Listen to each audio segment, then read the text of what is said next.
오늘 말씀드린 내용 이제 MIS 할로스파라 서저리를 할 때 방사선에 얼마 정도 노출이 되는지 그리고 그것을 어떻게 최소화할 수 있는지 말씀드리겠습니다.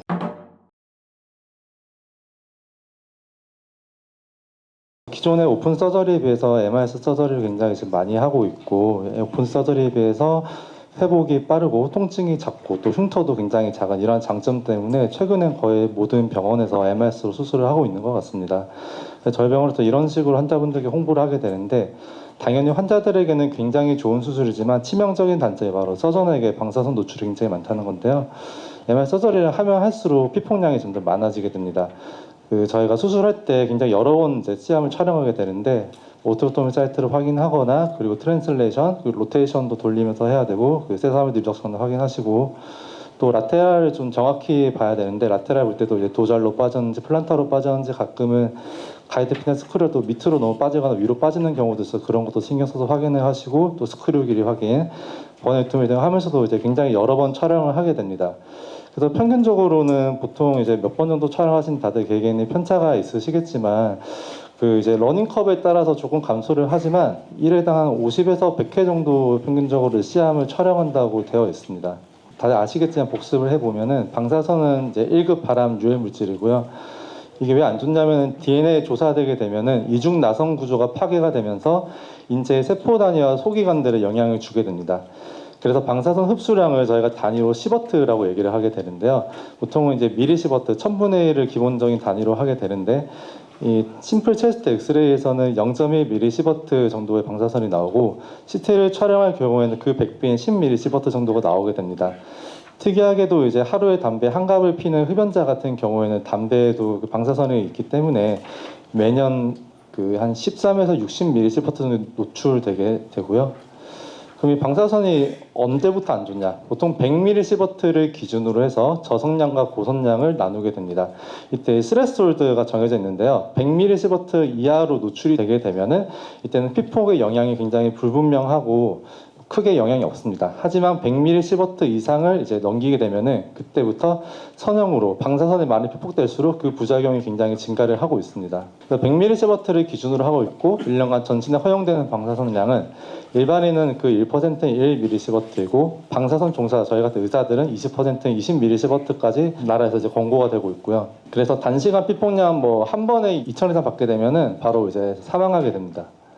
시암을 많이 맞으면은 그게 이제 암의 위험이 증가한다거나 피부 손상이 있다거나 백내장 등 다양한 문제가 발생을 하게 되고 그래서 실제로 그 OS 서전이 이제 몇십 년에 걸쳐서 시암을 맞으면서 수술을 했을 때 실제로 얼마나 영향이 있는지에 대해서는 생각보다 그렇게 많은 연구가 진행된 건 없고요. 2018년에 AAOS에서 발표된 이제 논문에 따르면은 이 158명을 대상으로 25년간 이제 조사를 했을 때 이제 31명의 OS 서전이 있었는데 암 발생률이 아닌 사람들은 이제 4%지만 OS 서전은 29%로 굉장히 높은 확률로 암이 발생되었고 피메일 OS를 다른 이제 파트 서전이랑 비교를 했을 때도 암 발생률이 비교적 높게 생겼고 유방암 발생률 또한 높은 것을 알 수 있었습니다. 두 번째는 백내장 리스크가 높게 된데요. 이건 이제 OS 서전을 대상으로 조사한 건 아니지만 인터벤션을 하는 카디올로지스트들을 상대로 조사를 했을 때 대조군에 비해서 이제 발생률 38% 대략 3배 이상의 그 높은 백내장 발생률을 이제 보이고 있었고 이거는 이제 정확한 통계까지는 아니지만은 자식들이 컨제니탈 언노말리가 생길 확률도 굉장히 높다고 합니다.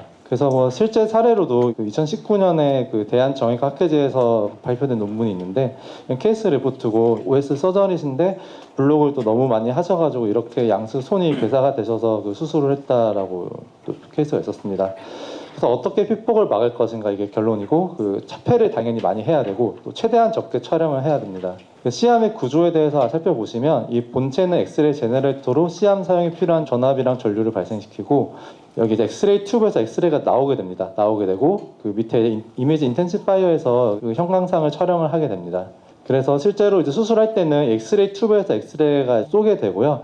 이때 환자 몸에 엑스레이가 맞으면서 사방으로 엑스선이 튀게 됩니다. 따라서 서전이 이 사이에 있으면 굉장히 위험하고 몸으로 다 이제 엑스레이를 받는 거고 이 이미지 인텐시파이어의 뒤쪽에 위치를 해야지 방사선 노출을 최소화할 수 있습니다. 구체적으로 이제 그 차단하는 방법에 대해 살펴보면은 다들 착용하시는 납복이 있습니다.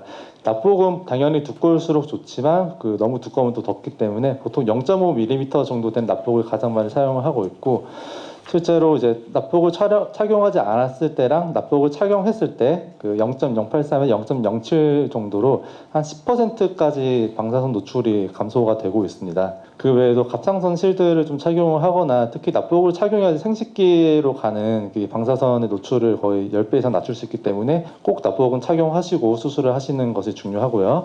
그 외에 이것은 이제 많이 착용하시진 않는 것 같은데 나방경이 굉장히 중요합니다. 실제로 백내장 확률이 굉장히 높기 때문에 이 나방경 보통 0.5 정도의 또 두께로 사용을 하게 되는데 이것은 제가 찾아보니까 일본에서 보통 6, 70만 원 정도 거래가 되고 있고 국내에서도 구매가 좀 찾아보면 할 수 있는 것 같습니다. 그래서 이 나방경을 착용했을 때도 방사선 노출이 90%가량 감소하고 있습니다. 그 외에 그 납장갑을 이제 블로커 분들을 많이 사용하시고 서전들은 사실 생각보다는 많이 착용을 안 하시는데 보통은 납장갑 한 0.3mm 정도 두께가 되고 이렇게 엑스레이상으로 보이게 됩니다. 생각보다 이제 불편하고 번거로워서 잘 착용은 안 하시지만 납장갑을 착용할 경우에도 그 손에 가해지는 방사선의 그 조사량을 한 절반 정도로 감소를 시킬 수 있습니다. 저희 병원에서는 이제 방사선 차폐시트라는 걸 사용을 하고 있는데 이게 많이 사용을 하시는지 잘 모르겠지만 이 방사선 차폐 시트라고 해서 산화 비스무스랑 그리고 폴리우레탄을 섞어서 만든 시트를 깔고 촬영을 하게 되면은 이게 실제로 그 방사선 조사량이 한 80% 정도 감소를 하고 있어서 이게 굉장히 또 중요한 것 같습니다. 이 차폐 시트를 깔면은 그 영상이 좀 비교적 뚜렷하게 촬영이 되지 않나라고 걱정하실 수도 있는데 일단 실제로 저희 병원에서는 이런 식으로 드랩을 다 하고 나면 소독돼서 나오는 이 차폐 시트를 이제 깔고 있고요. 그 위에다 환자의 발을 이렇게 올려가지고 지금 촬영을 하고 있습니다. 이렇게 해서 차폐 시트를 사용하기 전후를 비교를 해보시면은 시트를 깐다고 해서 영상이 뭐 잘 안 보이거나 하진 않고 약간 배경 쪽으로 시트가 조금 비쳐 보이게 됩니다. 그럼 실제로 C암에서 나오는 방사선량이 얼마나 되는지 이거는 기구마다 달라가지고 정확히 측정하기 어렵지만 보통 C암 한 장에 1초 정도가 소요가 되고 컨티뉴스하게 촬영하지 않고 이제 한 샷으로 촬영을 했을 때 보통 한 샷당 0.05에서 0.1mSv 정도가 나오게 됩니다. 보통 MR 수술 한 번에 50장 정도를 촬영한다고 치면은 한 1에서 2.5mSv 정도의 방사능이 나오게 되고요. 그럼 한 번에 한 10장 정도, 이제 체스트 엑스레이 10장을 한 번에 찍는다라고 보시면 되고, 보통 한 달에 10번 정도 MR 수술한다고 치고 1년에 120회 정도 한다고 치면은 1년에 이제 1200장의 체스트 엑스레이를 몸으로 맞는 것입니다. 그럼 이제 120mSv 정도가 노출이 되는데 이 방사선 종사자들에게는 20mSv까지가 허용이 되기 때문에 굉장히 많은 양의 노출이 되고 있습니다. 근데 이게 또 신체 조직별로 피폭량 한도가 좀 달라서 눈은 150mSv까지 비교적 낮지만 피부나 손발은 500까지는 또 괜찮다고 나와 있긴 해서 사실 손에 또 대고 수술하는 경우가 많은데 비교적 안전하다고는 하지만 사실 찝찝한 건 좀 참을 수가 없고 또 피부나 손톱에 좀 기형이 생기고 또 손이 굉장히 좀 피로하고 저린 증상이 또 호소하시는 분들이 좀 많습니다. 실제로 차폐복을 저희가 입기 때문에 저것은 생으로 그 시험을 맞을 때 저 정도 수치가 나오는 것이고 실제로 차폐복을 입으면은 한 1년에 한 35 정도 mSv 정도 투과가 된다라고 알려져 있고요. 그럼 실제로 수술할 때는 어떻게 하면 되나? 당연히 컨티뉴스로 촬영하시는 것은 절대 피해 주시고 싱글샷으로 촬영하시는 것이 좋고요. 시암을 찍을 때 이제 머리를 90도 정도로 돌리고 촬영을 하셔야지 눈으로 가는 방사선량을 최소화할 수 있습니다. 또 촬영하기 전에 미리 그 밝기랑 컬리미네이션 정도를 조절을 하시는 것이 좋고 인텐시파이어를 최대한 환자 몸에 붙여서 촬영을 하셔야지 환자 몸에 이제 맞은 방사선이 사방으로 산란되는 것을 최대한 막아서 서전의 몸에 튀기는 것을 막을 수 있습니다.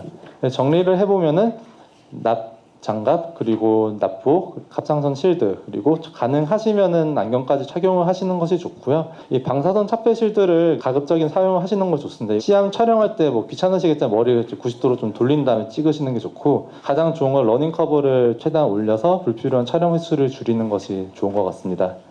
경청해 주셔서 감사합니다. 예, 수고하셨습니다.